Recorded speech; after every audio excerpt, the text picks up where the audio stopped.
بسم اللہ الرحمن الرحیم۔ اتوار کی خصوصی سوال و جواب کی نشست میں آپ کا استقبال، آپ کا خیر مقدم ہے۔ السلام علیکم ورحمۃ اللہ وبرکاتہ۔ ہمارے سامنے جو ناموں کے فہرست ہیں ان میں صادق پالن پوری پوچھتے کہ مسئلہ پوچھنے کا مرتبہ میری بیوی کہنا نہیں مان رہی تھی، تو ڈرانے کے لیے بول دیا کہ اب کی بار اگر میری بات نہیں مانے گی تو دیکھ لینا، اور ان کے ابو کو بول دیا ہم نے لڑکی کو سمجھا ورنہ پھر بولنا مت کہ کیوں طلاق دے دیا۔ خلاصہ یہ ہے کہ کسی وجہ سے انہوں نے یہ کہا کہ بھائی اپنی بیٹی کو سمجھا لو ورنہ اگر میں طلاق دے دوں گا تو پھر یہ نہ کہیے گا کیوں دے دیا، تو کیا اس سے طلاق پڑے گی کہ نہیں؟ نہیں، اس سے طلاق نہیں پڑے گی، لیکن دھمکی میں یہ سب چیزیں نہیں بولنا چاہیے۔ نہ بیوی کو نہ لفظ طلاقی زبان پر نہیں لانا چاہیے، دوسرے طریقے ہیں وہ اپنانا چاہیے، لیکن یہ سب چیزیں نہیں بولنا چاہیے۔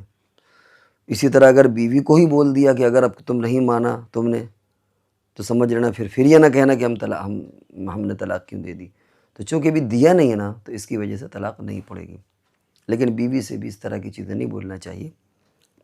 علماء نے لکھا ہے کہ جھگڑے کے درمیان اگر شوہر نے لفظ طلاق کا تذکرہ بھی کر دیا تو پھر دلوں کے اندر وہ ایک جو پھاڑ پڑ جاتی ہے، دلوں کے اندر جو ایک دوریاں ہو جاتی ہیں، ان کا بھرنا بڑا مشکل ہوتا ہے۔ یعنی عورت کے ذہن میں آتا ہے کہ میرا یہ شوہر یہاں تک سوچ سکتا ہے مجھے چھوڑنے تک کے لیے، تو پھر وہ چیزیں نہیں آ پاتی جو میاں بیوی کے درمیان ہونا چاہیے، اس لیے اس طرح کی چیزوں سے بچنا چاہیے۔ دوسرا سوال یہ کہ اگر مرد سویا ہوا ہو اور اس کی یہ دوسرا سوال ایسا ہے کہ آپ پرسنل پر فون پہ معلوم کر لیں، وہ چونکہ سارے لوگ ویڈیو سنتے ہیں تو اتنا مناسب نہیں ہے اس کو بیان کرنا۔ تیسری بات یہ ہے کہ فقہا کی اصطلاح میں مذاکرہ طلاق کی تعریف کیا ہے؟ میں نے پڑھا کہ اگر عورت طلاق کا مطالبہ کرے اور اس کے جواب میں شوہر کنایہ الفاظ بولے تو مذاکرہ سمجھا جائے گا۔ کیا یہ تعریف صحیح ہے؟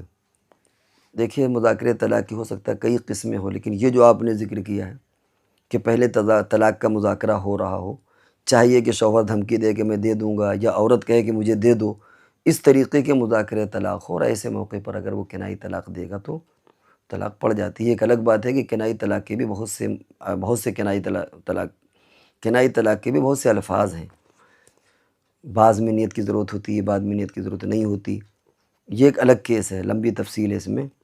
لیکن بہرحال ان کنائی طلاق میں جن میں آپ نے پوچھا ہے کہ اگر مذاکرہ طلاق کے وقت وہ الفاظ بولے جائیں تو طلاق پڑ جائے گی، تو یہ مذاکرہ طلاق میں شامل ہے کہ بیوی یا شوہر لڑائی کے دوران پہلے طلاق کا مذاکرے سے مراد ہے کہ دھمکیاں یا ایک وارننگ دے رہے ہوں ایک دوسرے کو یا مطالبہ طلاق ہو، تو ایسی شکل میں بعد میں اگر وہ کنائی طلاق دے دے گا تو پھر طلاق پڑ جائے گی ان الفاظ سے جن میں مذاکرہ طلاق کے وقت طلاق پڑ جاتی ہے۔ ایک اور نام ہمارے سامنے محمد عمر یہ پوچھتے ہیں کن صورتوں میں حج کا تاخیر کرنا صحیح ہے؟ اب آپ اگر کوئی شکلیں بیان کرتے تو پھر اس میں جواب دینے میں اچھا لگتا ہے کہ یہ شکل ہے، اب بتائیے اس میں تاخیر صحیح ہے کہ نہیں، یہ شکل ہے، اب بتائیے کہ تاخیر صحیح ہے کہ نہیں، لیکن ہم خود بیان کریں تو ذرا مشکل ہو رہا ہے۔ زیادہ سے زیادہ یہ کہ آدمی اگر بیمار ہے یا ایک عورت ہے اس کو محرم نہ میسر ہو تو تاخیر کر سکتے ہیں، لیکن اگر دولت بھی ہے، وسائل بھی ہے، سب کچھ ہے، تو پھر تاخیر سمجھ میں نہیں آتی۔ یا آپ مزید سوال کے اندر وضاحت کریں۔ عبداللہ صاحب یہ پوچھتے ہیں کہ ہمارے نبی کے نام آنے کے وقت دل پر ہاتھ رکھنا یہ عمل کیسا ہے؟ کہیں پر بھی اس طرح بھی کتابوں میں جو فقہی کتابیں حدیثیں ہیں ان میں ایسا نہیں ذکر آتا کہ حضور علیہ الصلوۃ والسلام کے نام آنے کے وقت دل میں ہاتھ رکھ لیا جائے۔ اس کا تعلق مسئلے سے نہیں ہے، اس کا تعلق عقیدت سے ہے۔ اگر کوئی آدمی عقیدت میں رکھ لے تو ٹھیک ہے، چلے گا، گنجائش ہے، لیکن بلا وجہ کی عقیدتیں بھی نہیں رکھنا چاہیے، کیونکہ بہت ساری چیزیں ایسی ہوتی ہیں کہ یہ ابتداءً تو عقیدے کی ہوتی ہیں، لیکن بعد میں جا کر کے وہ بدعت و خرافات بن جاتی ہیں، وہ ایک رسم بن جاتی ہیں۔ تو اس لیے جس چیز کو صحابہ کرام نے اگر نہیں کیا، جبکہ صحابہ کرام کے دل میں ہم سے کہیں زیادہ حضور صلی اللہ علیہ وسلم کی محبت بھی تھی اور عقیدت بھی تھی، تو ہمیں بھی وہ نئے کام کرنے کی ضرورت نہیں ہے۔ لیکن اگر کوئی رکھ لے تو ٹھیک ہے، وہ کوئی شرعی مسئلہ نہیں ہے، اس کا اپنا ایک ذاتی فعل ہے، لیکن پھر بھی بچنا چاہیے، کیونکہ کبھی یہی چیزیں دھیرے دھیرے کر کے آگے ان کی شکل بگڑ جاتی ہے اور پھر وہ بدعت کی شکل اختیار کر لیتی ہیں۔ محمد ارشاد صاحب یہ پوچھتے ہیں کہ اگر امام قاعدہ اولیٰ بھول کر کھڑا ہو جائے تو مقتدی کیا کرے؟ امام کے ساتھ کھڑا ہو جائے یا تشہد پڑھ کر کھڑا ہو، امام کے ساتھ کھڑا ہو جائے وہ، کیونکہ ظاہر بات ہے کہ اس نے تشہد چھوڑی، بعد میں وہ سجدہ سہو کرے گا تو اس کو بھی سجدہ سہو کرنا پڑے گا۔ اور اگر امام قاعدہ اخیرہ بھول کر کھڑا ہو گیا یا قاعدہ اخیرہ کر کے کھڑا ہو تو ان دو صورتوں میں مقتدی کیا کرے؟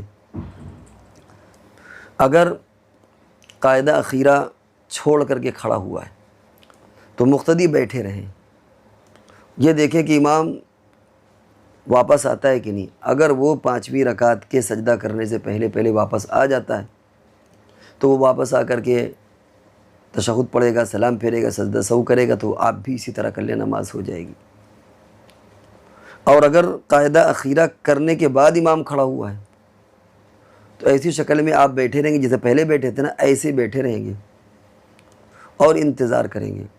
اگر امام واپس آ جاتا ہے تو پھر اس کے ساتھ سلام پھیر دیجئے، اور اگر امام واپس نہیں آتا اور انتظار کرنے کے بعد وہ واپس نہیں آتا، یعنی 5ویں رکعت کے سجدے سے پہلے واپس نہیں آتا، تو پھر ایسی شکل میں آپ سلام پھیر دیں دونوں طرف اور آپ کی نماز مکمل ہو جائے گی۔ ایک اور نام ہمارے سامنے محمد پالن پوری ہے۔ یہ پوچھتے ہیں کہ اگر شوہر نے اپنی بیوی کو محبت میں بہن کہہ دیا تو کیا حکم ہے؟ کچھ نہیں ہوگا۔ زہار کا ذکر آتا ہے شریعت میں، لیکن جب وہ تشبیہ دی جاتی ہے حرمت کے اندر، باقاعدہ کتابوں میں اس کی تفسیر موجود ہے، لیکن صرف کوئی آدمی اگر اپنی بیوی کو بہن کہہ دے یا محرم ماں کہہ دے تو اس سے نہ طلاق پڑے گی جب تک کہ اس کی کوئی اور نیت نہ ہو، اور نہ اس سے زہار ہوگا۔ کبھی کبھی آدمی مقصد یہ ہوتا ہے کہ بہن، یعنی جیسے بہن میری ہمدرد ہے، تم ہمدرد ہو، یا وہ جیسے مثال کے طور پر ماں کوئی کہہ دے تو تشبیہ یہ بھی ہو سکتی ہے کہ بھائی جیسے ماں میرا خیال رکھتی ہے، تم میری ماں کی طرح خیال رکھتی ہو۔ تو وہ جو کتابوں میں مسئلہ آیا ہے وہ بالکل دوسرے نوعیت کا ہے کہ وہاں پر باقاعدہ ماں کی طرح اسے حرام قرار دیا جاتا ہے، جیسے ماں حرام ہو ویسے تم بھی حرام ہو، تب وہ مسئلہ بنے گا۔ اگر ایسا نہیں ہے تو پھر ایسی شکل میں یہاں پر کچھ نہیں ہوگا، لیکن پھر بھی اس طرح کی چیزوں سے کہنے سے پرہیز کرنا چاہیے۔ تو یہ رہے ناظرین کرامات کے سوال کے جواب۔ اب ہم اگلی نشست تک کے لیے آپ سے رخصت ہوتے ہیں، جب تک کے لیے اجازت دیجیے۔ السلام علیکم ورحمۃ اللہ وبرکاتہ۔